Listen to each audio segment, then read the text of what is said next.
Señores, buenas tardes. Bueno, vamos a iniciar nuestro programa tratando un tema que es muy interesante, como es o a favor de la vida o en el tema del aborto, cómo se plantea. De eso vamos a hablar ahora. ¿Cómo le va, doctora? ¿Cómo está usted? Muy bien, gracias. ¿Qué tal, doctor? ¿Cómo está usted? Muy bien, Germán, buenas tardes. ¿Qué tal, doctora? ¿Cómo le va usted? ¿Cómo estás? ¿Qué tal, Vanessa? Bueno, primero presentemos a la doctora, por favor.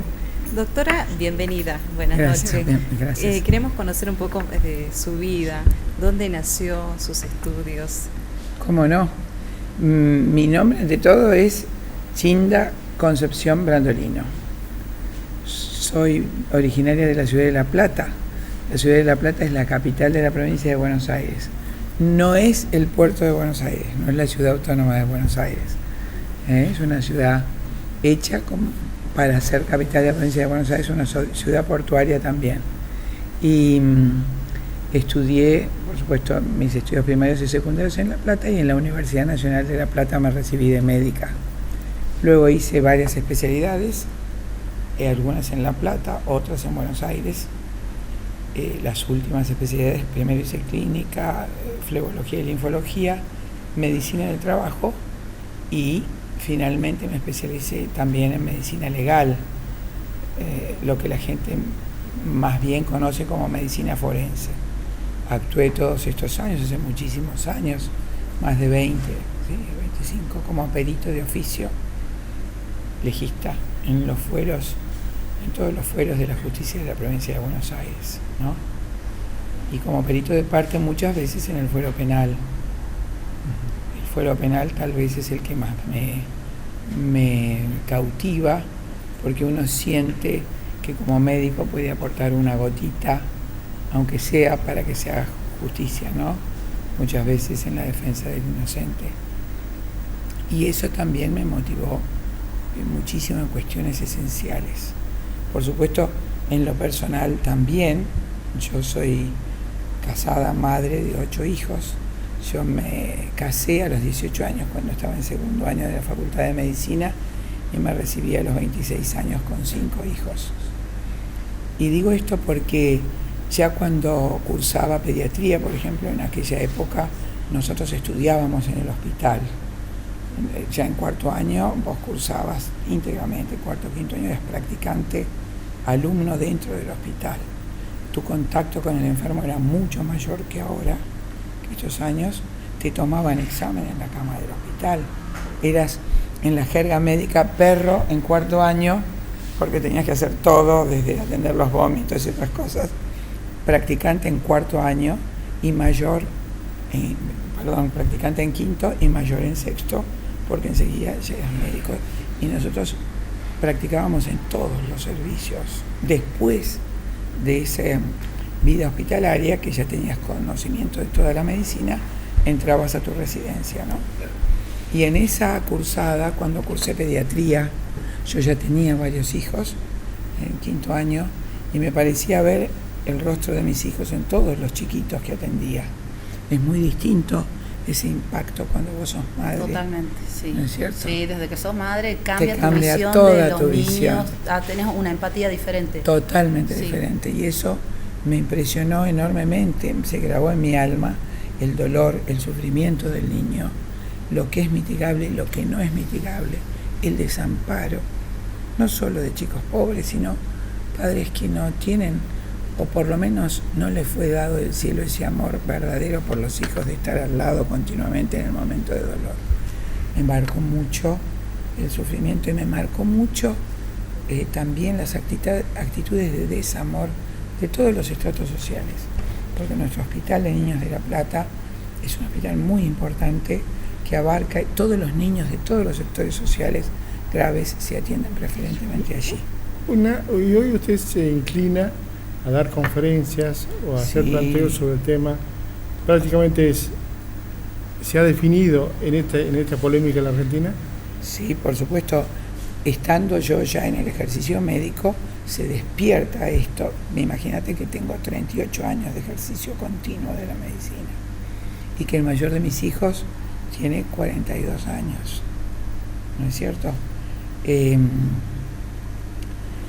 cuando empieza este embate, en el año 94, yo tenía a los chicos chiquitos, empieza la presión sobre la Argentina para la Conferencia de Población del Cairo para legalizar el aborto. ¿Qué es la presión? La presión externa, la presión extranjera. Entonces todos los médicos representantes, como el doctor Bota, íntimo amigo, un hermano del alma en esta lucha, también padre numeroso, fue a Nueva York, se preparó para eso. La presión en Nueva York de las potencias, yo lo acompañé, enormes para acceder a la globalización del aborto. La vi con mis ojos. Obligar a los médicos y a los delegados a aceptar la imposición del aborto en sus países. Entonces fue la Conferencia del Cairo, la Argentina con gran esfuerzo mantuvo su postura y fue castigada después en la política crediticia como Uganda, ¿no? O sea, son cosas que uno ve personalmente con mis ojos, escuché con mis oídos. Doctora, su lucha, ¿no? Con respecto al favor a la vida, así es. Así empezó, porque así, con esa experiencia de atender a los chicos, de tener mis hijos y de ver el intento de las potencias que llevan, es decir, que lideran el mundo, te podría decir, para que se asesinen nuestros hijitos en nuestro país, me marcó profundamente. Vi toda la cuestión desde afuera, como no es una cosa espontánea, no es sanitaria, no es algo que surja de nuestra gente, sino que es algo vendido desde afuera, impuesto de afuera, se inundan los medios, se inunda la temática. No te olvides que todos nuestros programas de estudio a través de la CONIAE son auditados en Harvard. Doctora, pero vos decís que es una posición, es un movimiento mundial como tantos fenómenos que se da, sobre todo de los países latinoamericanos, en donde los países, las potencias, como vos lo decís, siempre tienen una influencia, y creo que es el verdadero poder sobre los países que somos más débiles culturalmente, el nivel educativo, el nivel salud, bueno, somos subdesarrollados. Pero ¿a vos te parece que no es una realidad de que el aborto existe históricamente y de que hay una moralidad detrás del aborto? ¿Qué dijiste? Hay una moralidad. ¿Qué es moralidad? Como lo hay con respecto a la salud reproductiva, como lo hay con respecto a la salud sexual, que está empapada de moralidad. Creo, por supuesto, que tiene que ver, digo por supuesto para mí, creo que tiene que ver también con el catolicismo como la religión fundamental acá en la Argentina. Entiendo lo que decís. Primero te voy a hacer una aclaración. Sí. Hace 35 años la Argentina no era un país subdesarrollado. Cuando las potencias clasifican el mundo en primero, segundo y tercer mundo, hubo 2 países que no fueron clasificados, Japón y Argentina. Porque Argentina no se podía poner en el primer mundo, pero tampoco en el tercero ni en el segundo. Es decir, porque tenía un gran índice de cultura. Quiero que sepas que en el año 85 era más alfabetizada la Argentina que los Estados Unidos de América, con un 85% de población alfabetizada y calificada, porque el programa que la Argentina tenía de estudios obligatorios en escuelas gratuitas se cumplía a rajatabla. Cualquier chico que salía de 7º grado tenía conocimientos de historia universal, historia argentina, matemáticas hasta raíz cuadrada. ¿Y ahora? En el año 87 ese programa fue abolido. Se sacaron los contenidos obligatorios y se dejaron contenidos libres y se impuso lectoescritura, freudomarxismo y psicogénesis, que es freudomarxismo de la escuela de Marcuse, Reich y Fromm, es lo que se llama Escuela de Frankfurt, y lectoescritura, que fue un sistema de lectura y de escritura que se hizo para los chiquitos que tienen dislexia. Eso limita el aprendizaje a la lectura de todos los chicos del pueblo argentino. Con esa medida impuesta en 1987 disminuyó enormemente el nivel cultural de la Argentina. Por eso quiero hacerte una acotación. Sí. Y esos programas son auditados desde entonces, desde Harvard, todos los programas de estudio. Yo misma, nosotros mismas en la Universidad de La Plata quisimos presentar un programa mucho más completo en la Facultad de Psicología y fue bochado por la CONIAE, por Harvard. O sea, te quiero decir, estas características que vos definís de la Argentina como país subdesarrollado son características impuestas a través de un solo mecanismo, que es el mecanismo de deuda externa. En todas las cláusulas que los presidentes han firmado, en todos los empréstitos, hay cláusulas que obligan al país a cumplir el objetivo del milenio, que es llegar a una población aproximadamente de 15 millones para el año 2050. Yo doy una materia que se llama demografía. Doctora, No sé si te explico. Entiendo, bueno, un tengo segundo. un montón de cosas para decir. No, también. un segundo. Sí. Usted plantea el tema de la CONEAO, el tema de Harvard, el tema de la Universidad de La Plata. Es un tema universitario. No, universitario no, de toda la enseñanza primaria, secundaria y terciaria. No, pero la CONEAO platica No, sobre las universidades. El resto de los niveles son bochados automáticamente cuando no responden a las directivas. Por favor, nos centralicemos en este tema de la defensa de la vida. Correcto, yo estoy respondiendo a Bien. lo que la doctora me dijo, de país subdesarrollado. Entonces, esas condiciones que hoy podemos igualar al subdesarrollo fueron también situaciones creadas que no respondían con anterioridad a la estructura de nuestro país. Este bajo nivel cultural también es creado. Entonces, por un lado se dieron las condiciones para que ocurran determinadas cosas, como un aumento enorme de la gente que vive en villas miserias, Sí. que antes no existía, un aumento desmesurado de esa gente subculturizada. ¿Por qué tiene que ver con el tema de la vida? Porque se utiliza ese tipo de nivel social para justificar la práctica del aborto. ¿Y no te parece, doctora, que detrás de la pobreza y de la ignorancia, porque hay mucho analfabetismo en la Argentina, hay una industria No, conveniente no, para los no. políticos, Te- para las grandes empresas, ¿de para las qué empresas creí supranacionales? que hablabas del aborto? Sí. Sí, No. bueno, pero... No entendí la Sí, pregunta. o sea, lo que te quiero decir que no es... A ver, no sé si la cuestión acá del aborto específicamente, que habla de la despenalización del aborto y que falta mucho todavía, y no sé si llegaremos, porque eso no sé si lo veremos nosotras o no, que se llegue a hacer como una práctica perteneciente a la salud pública. Nunca puede ser salud pública. Salud, o sea, es el estado de equilibrio biopsicosocial y espiritual. Una práctica que implica matar al hijo dentro del vientre nunca es salud. Podemos decir es una práctica impuesta, pero no Claro. es salud.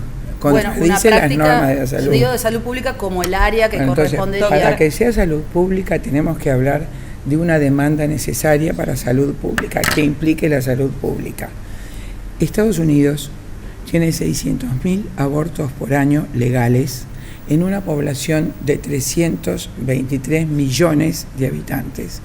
Nosotros tenemos 348 muertes maternas, de las cuales la gran mayoría, 120 o 130, son causas obstétricas directas, y solo 43 muertes por aborto en el año 2016, y en el año 2015 55 muertes por aborto, que incluyen las muertes por aborto espontáneo por enfermedades graves descontroladas como diabetes e hipertensión, y muy pocas, 1 o 2 por aborto clandestino. Entonces, te respondo desde la salud pública, con toda exactitud. Jamás 43 muertes en el país, de las cuales 1 o 2 son por aborto clandestino, puede ser una necesidad de salud pública. Eso es mentira. Pero esos son... Sí, voy a hacer una pregunta. Sí, y bueno, voy doctora, con- seguimos con esta pregunta, ¿no? ¿Cuál es su opinión con respecto a la legalización del aborto? Lo que te acabo de decir, primero que soy médico. Sí. Médico, Su postura como médico doctora. quiere decir yo curo. Sí, sí. Y yo juré hace 38 años defender la vida y nunca utilizar una sustancia que genere aborto. Este juramento no es católico, es el juramento que hizo Hipócrates, un médico griego pagano. Los griegos, 500 años antes de Cristo, sabían que el aborto era un homicidio y juraban jamás utilizar su saber para realizar ese asesinato. Yo juré y empeñé mi vida en ayudar al que sufre, aliviar el dolor y salvar la vida.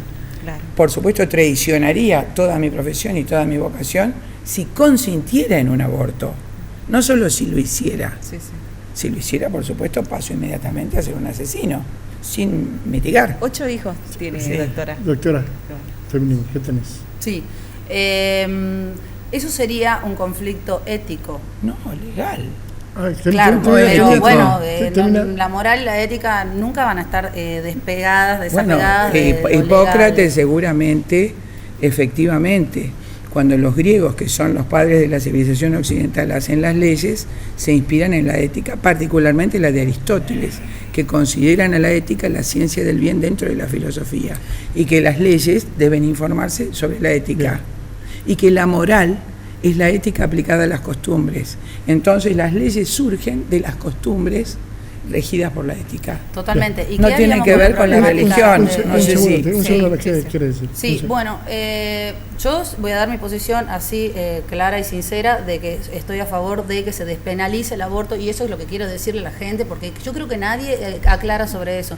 Despenalizar el aborto no significa legalizar el aborto, no significa que la gente que las mujeres van a ir a hacerse abortos ahora en los hospitales, significa que no van a ser penadas por la ley, no va a configurar un delito penal. Eso es lo que quería decir y que se aclare, porque parece ser que no lo aclara 30 nadie. segundos, doctor.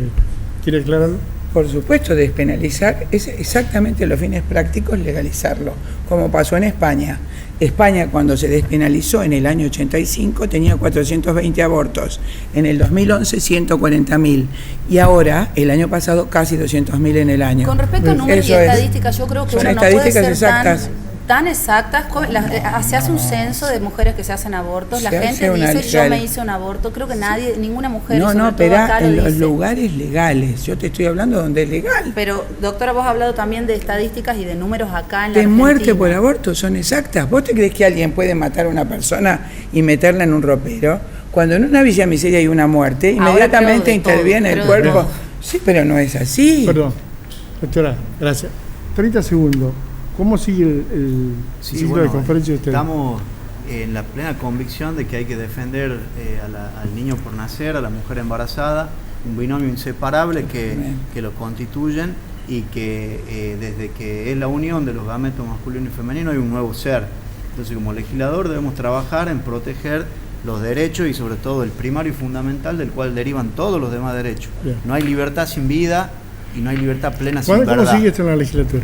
Bueno, nosotros a su vez, esta semana que hemos hecho en la legislatura se ha llamado Semana de los Derechos del Niño por Nacer.